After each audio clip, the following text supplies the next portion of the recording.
NewsTalk 1290 AM and NewsTalk1290.com. In the studio with us this morning, the Associate Superintendent of the Wichita Falls ISD, Peter Griffith, is here with us. Good morning, Peter. How are you? Good morning.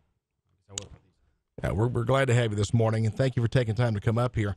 In the wake of this tragic shooting in Florida at a school, we wanted to talk to you a little bit about school safety and what the Wichita Falls ISD, I know you've got active shooter plans, scenarios that you've worked through for these kind of things. So you've talked about it. You've, I guess, probably rehearsed your reaction to this and what students will do or should or shouldn't do. So kind of walk us through what the Wichita Falls ISD, what they have in place right now to deal with something like this. Sure. So I would say back in 2015, there was the bond, and part of the bond was safety and security. And so that started about 2016 school year, we started working on that, trying to update some of our older buildings. As you know, some of our buildings were built in the 1920s. Right. In the 1920s, there was none of that feeling of we need to be secure. So we had to go back and retrofit some of the older schools, Old High, Crockett, Franklin, and completely redo the way that the entrance was for our students. Now, you're never going to stop crazy. So No. You can't. If someone comes in with a missile launcher, there's not much you can do about that. No, you can't. Okay.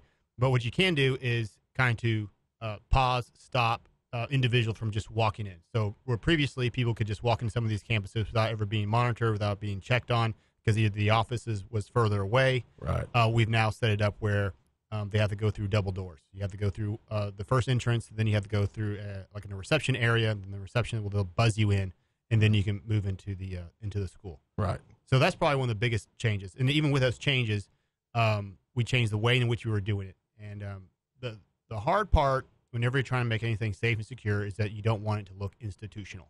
Students need to go to school. They need to feel loved, cared for. Parents need to feel like it's a good, inviting area.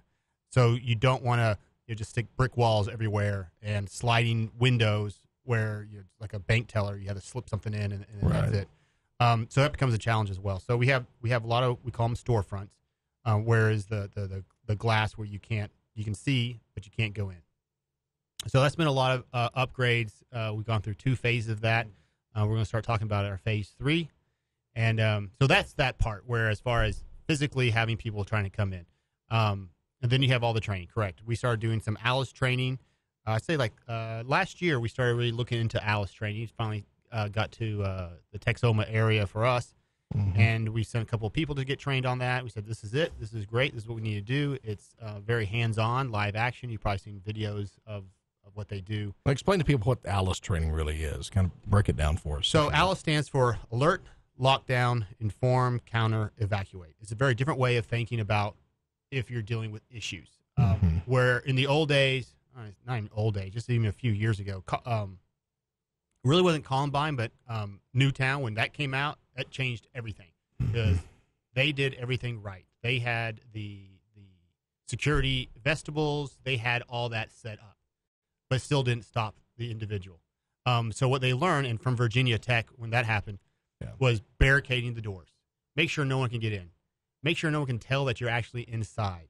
So that's where the alert, first thing is be aware. Have a system in place that everyone understands what's going down. Simplify things. If it's a lockdown, it's a lockdown. That means you shut your door. If there's a way you can cover your windows on the doors, you cover your windows because you don't want to see, if someone does come in, you don't want them to be able to look into inside to see who's in there. If they can see in there, you hide from them. Let people know what's going on. And then it gets to that point where you counter, which is you actually physically attack. We don't really want people to do that because people can get hurt, but don't shy away. There was a lady in Virginia Tech that talked about how she played dead possum and did not help her. The shooter actually went up, approached, and then just for good sport, decided to shoot her a few more times. Luckily, she survived, but she said that was a different story. And then you had the other issue where you had a professor who barricaded the doors long enough, and he was a martyr, long enough for the students to escape, get out the window and escape. So it's just thinking differently, not just walking out, not just doing the same protocols, changing it up and being aware of your surroundings. You mentioned Newtown and how they had done all of these things, right? You're talking about, and that still didn't stop that lunatic from doing what he did. Can't stop crazy. You can't stop crazy. And I'm a firm believer that the only thing that's going to stop a bad guy with a gun is a good guy with a gun. Right. The police are a reactionary force. More often than not, by the time they show up on the scene, the damage is already done. It's just the nature of things. Right. The criminal act begins or occurs, then the police are called, and they react to what's happened already, right, or is happening. And very often, by the time the police arrive, the suspect is gone. This was the case in Florida with this Cruz kid the other day. He just walked out. He just walked out. The Well, other kids. he blended in with the other kids that were leaving in a panic, and was able to walk right out of the building. Right. And many of the students knew who he was, and they recognized him, and they knew he did it. Right. But he was still able to walk out of the building. And fortunately, with the aid of surveillance videos, they were able to track this kid down. They knew exactly who he was right away. And they were able to pinpoint which direction he went. And I'm sure he went somewhere familiar. Right. And so they were able to track him down quickly. Which is amazing that through this technology that we can do that really fast. Right. I mean, you have we have some of our campuses have the security cameras that you can look on your phone. Right. You can look at. I mean, it's just amazing how quickly we can get that information. Well, that helps, and the massive police response, of course, also played a role in finding him so quickly, because you had so many boots on the ground, so to speak, that were there to look for him and get the situation under control quickly. Has there been any discussion at all about arming teachers or putting armed police in the Wichita Falls ISD? I know you have police officers that camp out at many of the junior highs and the high schools. Correct. But, one officer covering a school, say the size of Ryder High School. Usually you have two to three officers, but I understand where you're coming from. School marshals, that's what they're usually called, just like you have airplane marshals, you have school marshals. It gets really tricky in the school, bigger schools. I know that I think that in smaller schools, you actually do have more school marshals. But in larger ones, it becomes an issue of what does that really look like? So is that Mr. Johnson or Mrs. Johnson? She is the school marshal. School marshals, how it goes is that you're really not supposed, sort of like the airplane marshal. You don't know exactly who they are because you want that kind of secrecy. So Mrs. Johnson is the school marshal. Somehow you get an alert that there's an intruder on site. So say that she's upstairs in 200.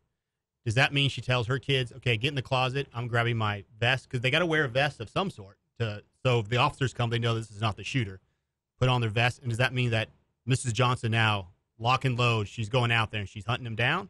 What does that look like? And for a school of our sizes, I think that's a lot more difficult because you don't want that. And you don't want someone just to walk out there with a gun that might accidentally shoot somebody else. And that's even worse, trying to find who's this and who's that.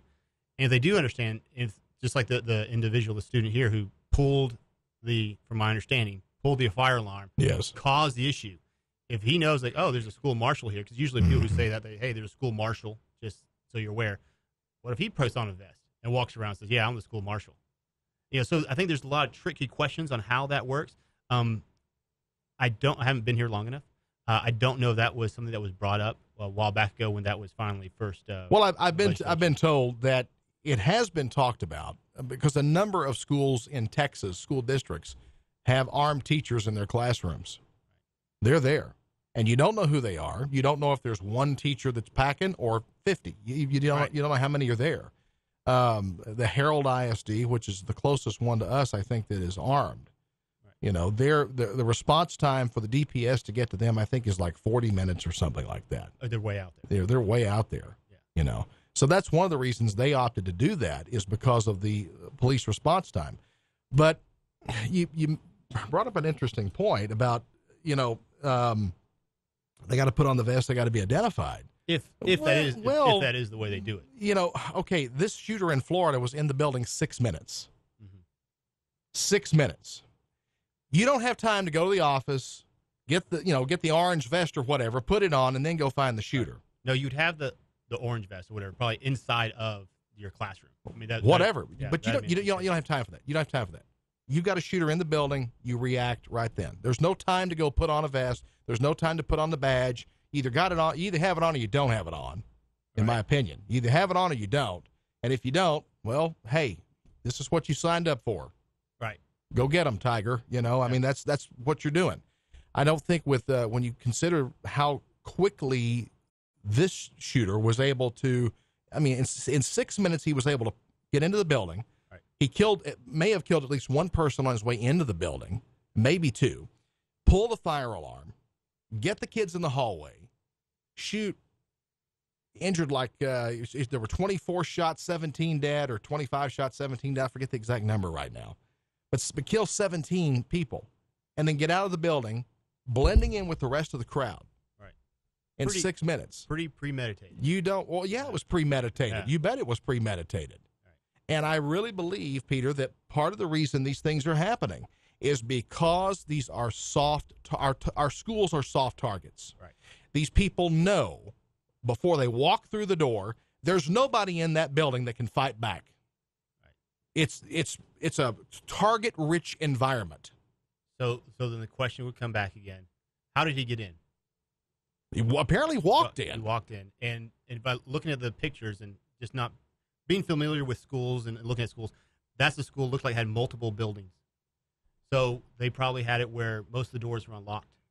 That's an issue because the kids are coming in and out, so you got to leave the door. So you're right. So you set yourself up for intruders to come in. It doesn't have to be a shooter. It's anyone. Right. I mean, the shooters are such a small percentages.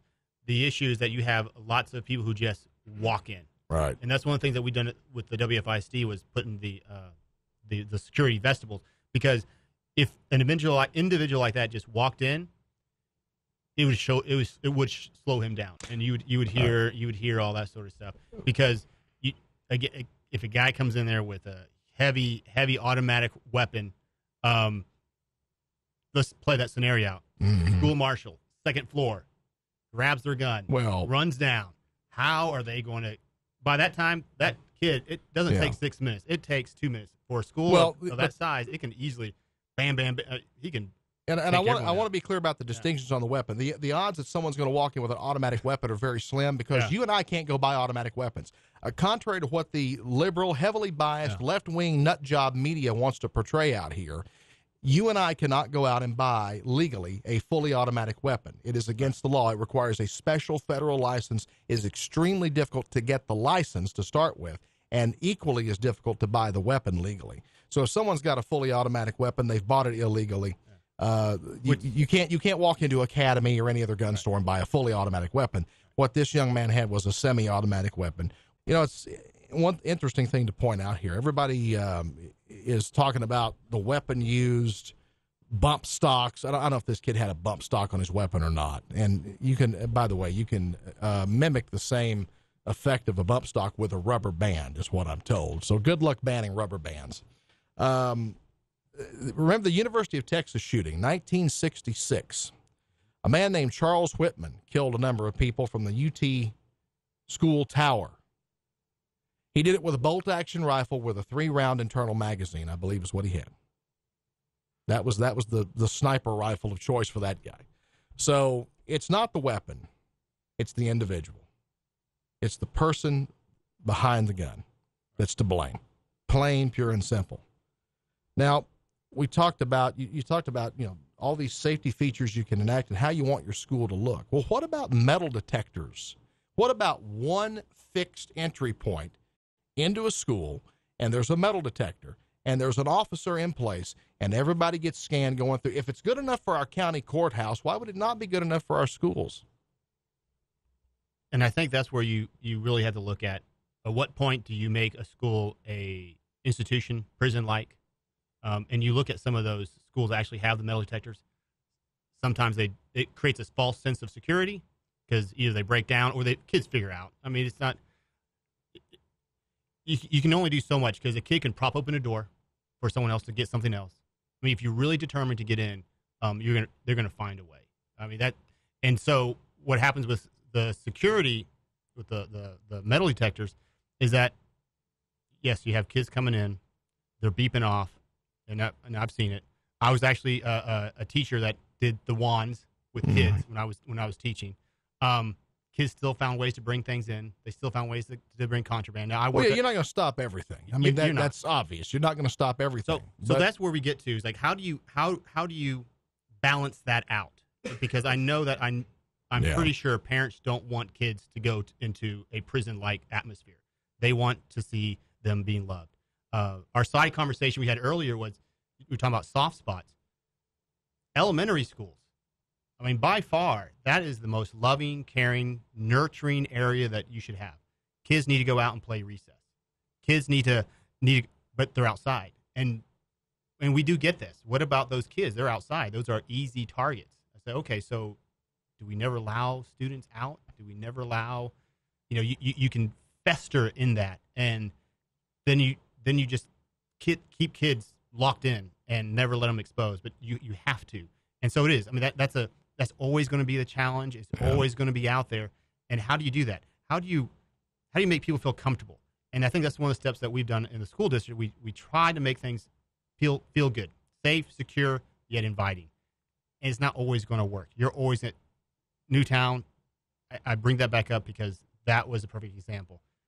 You had a kid who was deranged. You had a kid who had issues. You had a kid who was just really mentally messed up, allegedly. And he was able to do that. Well, I think there's a lot of blame to go around for a lot of things. But in these situations with the nut job in Newtown and this nut job in Florida, right, it starts at home, mom and dad. I mean, if and there were a number of students that said, hey, they knew this, the school knew this kid was a problem child. They knew he was a violent individual. They knew he was had issues. Okay, well, so maybe we got to step up our game. When we identify someone, I get the whole thing about a loving environment, Peter. But you know what? If you've got a student in the Wichita Falls ISD that you've identified as a potential threat, right, every single teacher, administrator, janitor, everybody needs to know who that person is, what they look like. You need to distribute their photograph like a wanted poster. If you know you got somebody that is either has made veiled threats or outright threats or is a potential threat, then what is there something that prohibits you from alerting everybody in the district that, hey, this person has said some things and done some things that we think may be threatening toward the school. Be on the lookout. So you can't do it veilly like that. A teacher in first grade doesn't need to know about the kid that's in high school. However, you do have the opportunity through our system that if there is a student that is possible issues, we have our basic data machine, and it has pictures of students on there, so you can see who this kid is. We do alert things. We are aware of things, and I can't since I'm not a campus administrator, but as a former campus administrator, there's some scary stuff that you have to deal with. I mean, it's every day and choices you have to make. I'll tell you one story that the police officer got really upset with me when I did this. Kid comes to my office, middle school principal, by the way, former middle school principal. Kid comes to my office. And he's like, hey, Johnny's been bullying me. I'm like, really, Johnny? Little Johnny? Mm-hmm. He said, yeah, he's been bullying me. He's been asking me for $20 every day. I said, really? How long has this been going on? Well, He said, and I said, okay, well, I'll go talk to him. Well, Mr. Griffith, he said he's bringing a gun. I said, little Johnny? And which you shouldn't have done that, because what happens in the kid's like, okay, no one's going to believe me. Let me step away. So you're supposed to take him seriously. I was like, oh, okay. Well, went to the kid's locker. Sure enough, the kid had a gun inside of his jacket. Oh, my gosh. And I was like, oh, my gosh. So I went to talk to the officer. Officer got completely upset, which he rightfully did, because, like, really, Griffiths, you went into a locker and you did that. You can't do that. You should have informed me. You should let me know. Let me deal with it. I said, well, yeah, but little Johnny, I didn't think little Johnny would be this kid. And sure enough, and we had security and we had all that. The kid was just able to sneak it in. I would say it's the same, whether there's a threat that there might be a gun in the building or someone reports that there may have been a sexual assault in your school. Job one, call the cops. Right.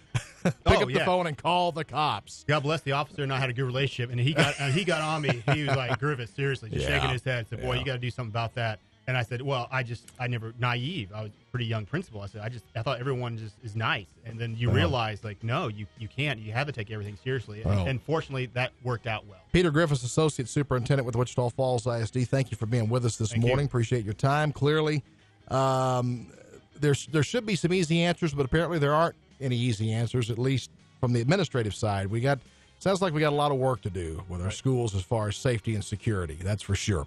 Thanks for being with us this morning. We appreciate it. And